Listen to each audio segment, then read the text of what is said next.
I have not purchased anything from Louis Vuitton in almost a year, but I was bitten by the LV bug recently. I have 3 relatively small items that I've purchased over the last month. Let's go take a look at everything.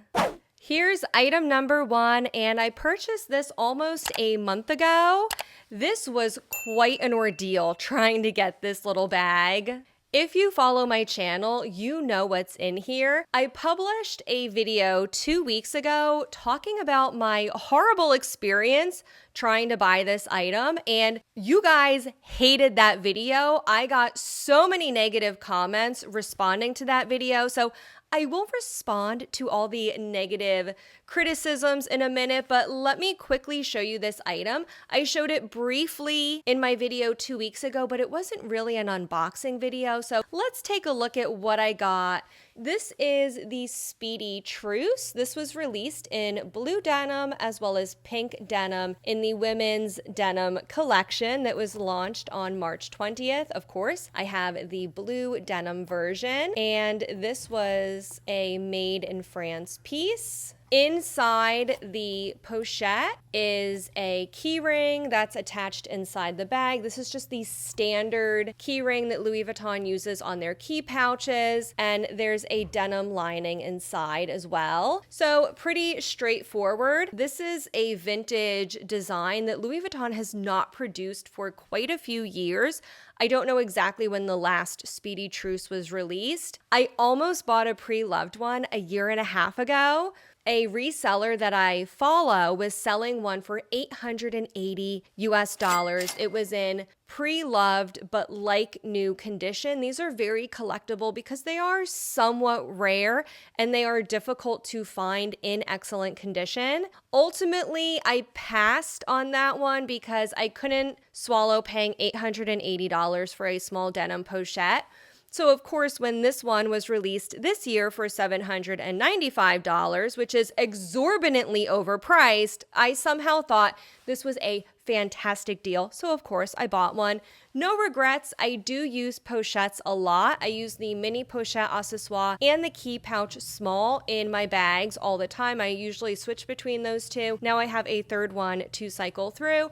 This is the part of the video where I'm going to respond to a lot of the negative criticism that I got on my video 2 weeks ago. If you want to skip this part and just see what I purchased, I will have everything timestamped below. But a few of the main criticisms I had were, number 1, people thought I was justifying or excusing the poor behavior I received. I certainly was not intending to do that in my video. I thought I made it very clear that I was annoyed and frustrated and disappointed. I also clearly stated in the video that I was choosing to not work with that sales associate going forward anymore. So in no way did I think that was justifying or excusing that behavior. I think what a lot of people got hung up on was the fact that I tried to look at the situation from the sales associate's point of view and try to understand their perspective and their reasoning for providing that poor customer service experience to me. And I really want to clarify that just because I am trying to look at something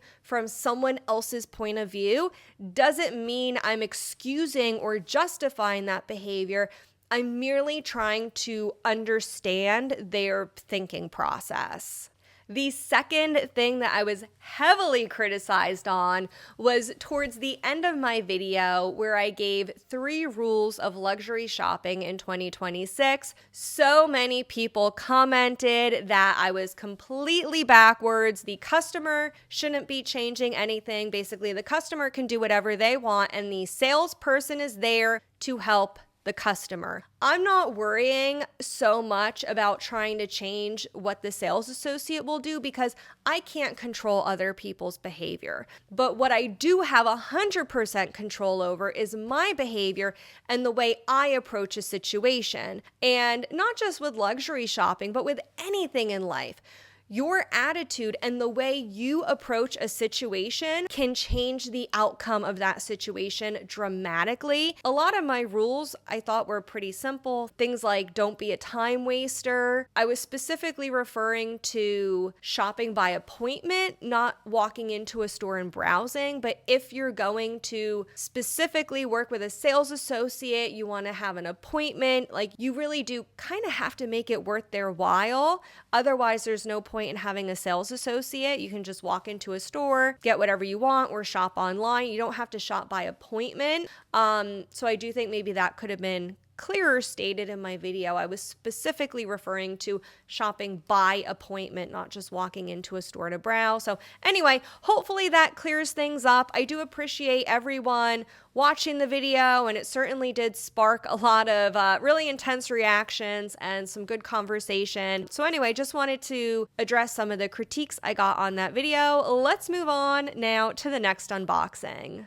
This is the second item that came, and I did order this from a different sales associate for anyone wondering. This is, as you can see, already opened. I have my receipt, the ribbon, and the gift tag that was on the outside of the box. I have the material card as well, and I thought this was so cute. The associate packaged these 4 perfume fragrances, and they put a sticker inside the box. Let me take these out so you can see. They put a sticker inside the box with a ribbon to attach the fragrance samples inside. This was from the Damier Azur Mother's Day collection. I had quite a few people asking me if I was getting anything, and I did. I got one of the most classic items that was released, the pochette accessoire. This is such a great piece. I have the pochette accessoire in regular monogram canvas. Let me grab that. I had it right up on the shelf behind me. I purchased this in 2021. I love it. I wanted to get one in Damier Azur because this is a piece that I am potentially saving and gifting to my daughter when she gets a little bit older. So she has a choice of whichever material she would like. When she's old enough to have this, she's still a little bit too young. And then I still have one for myself, and she has one. So that's why I wanted to get the pochette accessoire. And there's quite a few differences between the one from this year and the older I say older version, but this was from 2021 when I purchased this. I'm going to do an in-depth video comparing these two pieces because there are quite a lot of differences. But the first one that jumped out at me right away was, look at that size difference. When you line them up, the one in Damier Azur is about a centimeter or so shorter. Inside the bag, it has the beautiful rose ballerine pink interior. This does not have an interior pocket. It's just one plain open pochette. This one is marked as made in France, and it just comes with the short vachetta leather strap. That wasn't a huge deal breaker for me that it just comes with one short strap, because I typically don't use the short vachetta leather strap. I use the longer chain strap off of my Felici pochette. So this was the second item I purchased. And again, this was in the Mother's Day collection. This launched on April 17th, and it should be in stores at least through the end of May. So definitely check this out if you are in the market for a pochette accessoire. I did a whole video showing all the pieces in this collection. You can revisit that video. I'll have it linked up above, or just head on to the Louis Vuitton website and see what's left there. So this is item number 2. Item number 3 just arrived today, so that's why I still have the ribbon and the gift tag on this one. This is also from the Mother's Day collection. It's not Damier Azur though.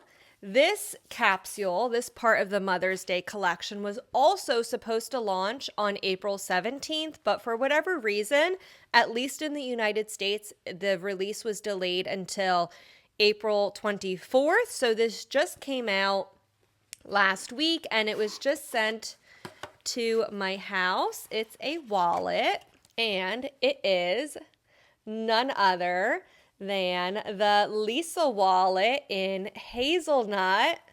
How cute is this? This was a little bit of a surprise for me.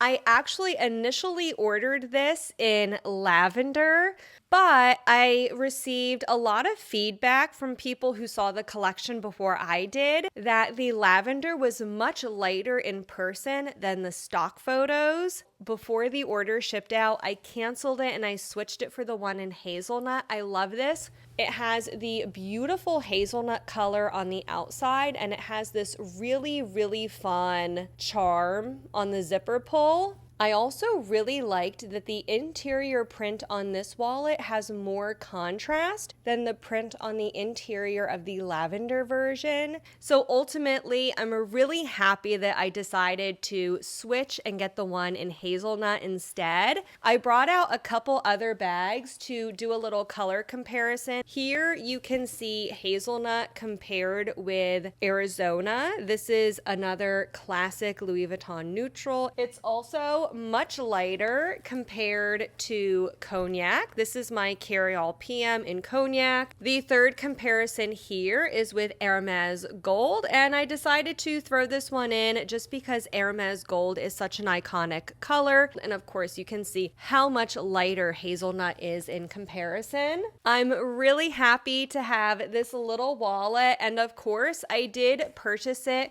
to go with my new pochette accessoire. This is such a small little bag that I just thought it would be fun to get a small little wallet to go inside it.